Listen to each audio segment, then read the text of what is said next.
Are y'all ready? Y'all ready? It's gonna be the divisional round in a couple days. Are y'all ready? I'm ready. I'm freaking ready. Buffalo, here we freaking go. Saturday night, we are going to be ready to go. The Ravens do not know what they are getting themselves into this weekend. They have no idea. They should have been wishing for the Steelers to win because they just ran into the harder opponent. So Ravens are excellent at mimicking sounds they hear.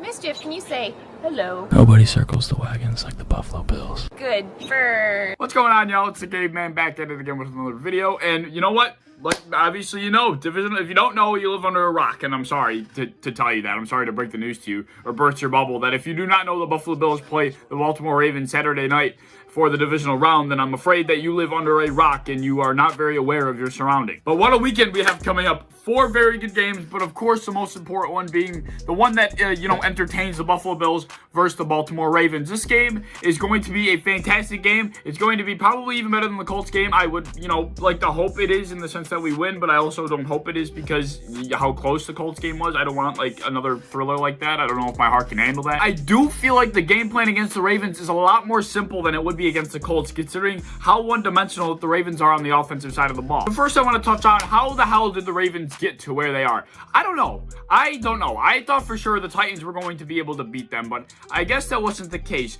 The Ravens defense happened to lock down to the Tennessee Titans offense, one of the most high-powered offenses in the entire league, held them to 13 points, 10 points in the first quarter, and then 3 points in the fourth quarter. That would be two quarters, pretty much 3 quarters with no points. That's pretty impressive, and the Ravens still only won by a touchdown. So what does that tell you? That tells me is the offense struggled against one of the worst defenses in the entire league. The Tennessee Titans, I've said it time and time again, have one of the worst defenses in the entire league. Their defense is not very good, and to only have 20 points against that defense is, pretty alarming considering you only won by a touchdown. Lamar could run off the tunnel, be as cocky as he wanted after the game. Although I did feel like a little bit was warranted. The Tennessee Titans are a bit of scumbags themselves, but Lamar Jackson can act all big and bad all he wants. He played a very good game, but at the end of the day, the only reason that the Baltimore Ravens won that game was because of their defense absolutely shutting down the Tennessee Titans offense. So Lamar Jackson did the bare minimum. I hate to break it to you Ravens fans or any NFL fans.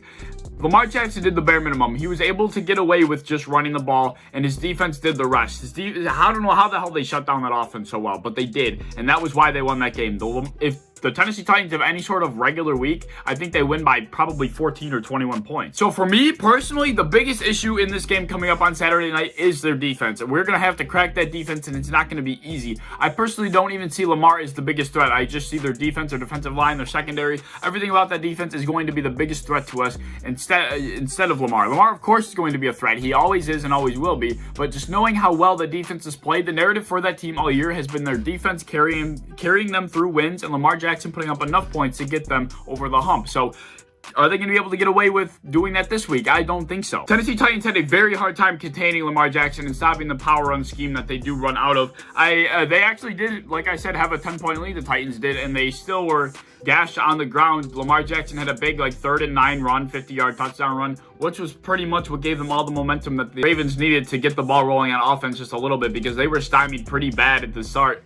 And finally, Lamar Jackson broke that big run on 3rd and 9 or something, and he was able to go to the crib and put up 7 points. That would have made it 10-10, and that was pretty much all she wrote from that point forward. But the point I'm trying to make is the most electrifying play, the biggest play by Lamar Jackson was, of course, made on the ground. If that's not the most obvious thing in the world, I don't know what is. We cannot let Lamar Jackson control the game with his feet. If we let him control the game with his feet, we're simply stupid. I mean, we're going into this game, we know what their game plan is going to be. We cannot let them succeed with that type of game plan, knowing exactly what we're going to get ourselves into. To be honest, if Lamar Jackson happens to beat us, if the Ravens do happen to beat us, I would be very, very annoyed if it were because of the feet of Lamar Jackson, because we know exactly what we're getting ourselves into. Lamar Jackson is not the electrifying monster he was last year. We know exactly what to expect, and if we lose because of it, I'm going to be a little upset. So we really should be ready for this game, and I would expect nothing less. So as far as stopping Lamar Jackson, I really expect us to be able to come out and somewhat of cover 0, cover 1 concept. We have enough corners, we have enough good cornerbacks to be able to lock down this team in single coverage. I mean, Marquise Brown is the biggest threat that comes to us,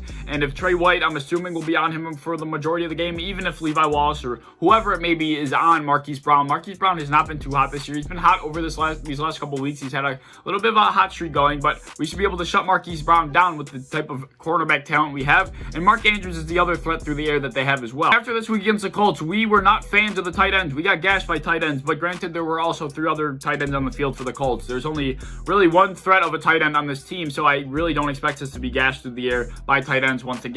So Marquise Brown and Mark Andrews are going to be the focal points, but I do not think that these 2 guys should be an issue for our corners or our secondary to be able to handle, really. I mean, like, they've come up against much better receiving cores throughout the season, so I would really expect us to be able to shut down those 2 guys, to say the least. Willie Snead, nothing much either. If we're not able to come out in some sort of cover 0, cover 1, and tell the Ravens, pass the ball, we dare you to pass the ball, and they still run the ball, run right into the teeth of Tremaine Edmonds, Lamar Jackson runs right into the Matt Milano, you know, whoever Lamar Jackson's going to run right into, a contain from Mario Addison, anybody, contain from AJ Epinesa. I think he was the one that spied Kyler Murray, but either way, if we're not able to show cover 0 and tell the Ravens, we dare you to throw the ball, then I think we have the wrong game plan going into this one personally. Another important thing for sure is that if we are able to force Lamar Jackson into throwing situations, we had 0 pass rush last week against the Colts.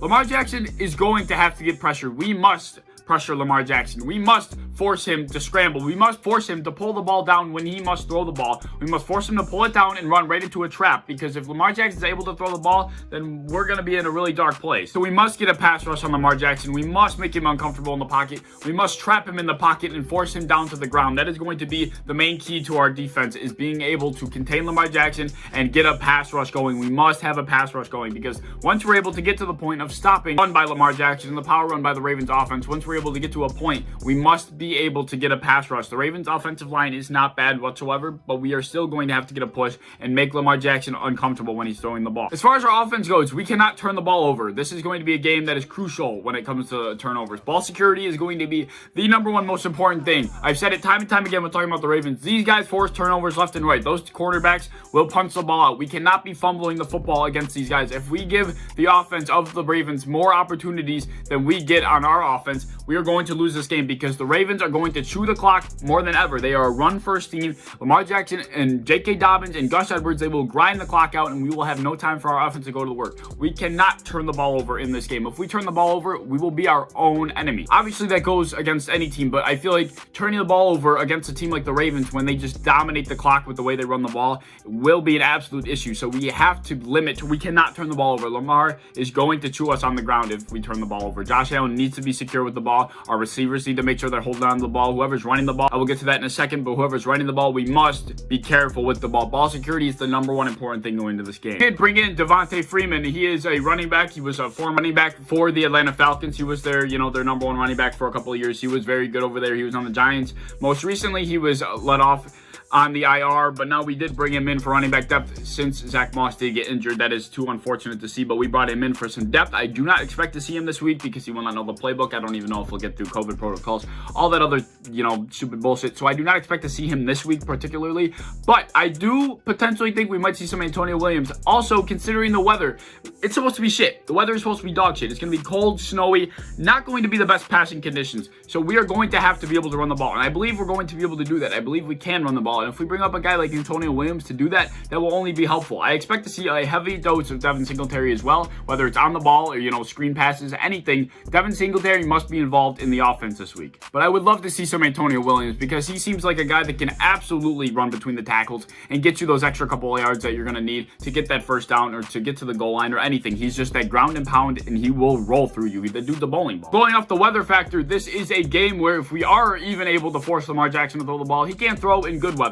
So if the weather's shit, Lamar Jackson's going to have an even worse time throwing the ball. So we got to force this guy to throw. This is the absolute #1 thing we have to do. We must force Lamar Jackson into uncomfortable long third downs, uncomfortable situations later in the game where he must throw the ball. We must stop them on the run game in the first and second down situations, get them to 3rd and 6, 3rd and 5, 3rd and 7, whatever it may be, and force him to pass the ball. I think the game plan, like I said at the beginning of the video, is pretty simple when it comes to a team like the Ravens. Just shut down the run game, force Lamar to pass. It's almost similar to the Colts, but this team can't pass at all. This team has no ability to pass the ball. Lamar Jackson can't pass the ball whatsoever. Just stop the run game and shut down Lamar Jackson. These guys don't have receivers. They have no passing ability. If we are able to shut, like, the Colts at least have receivers. They have a quarterback that can throw the ball. This team, not really any threat at receiver. Lamar Jackson's not a threat through the air.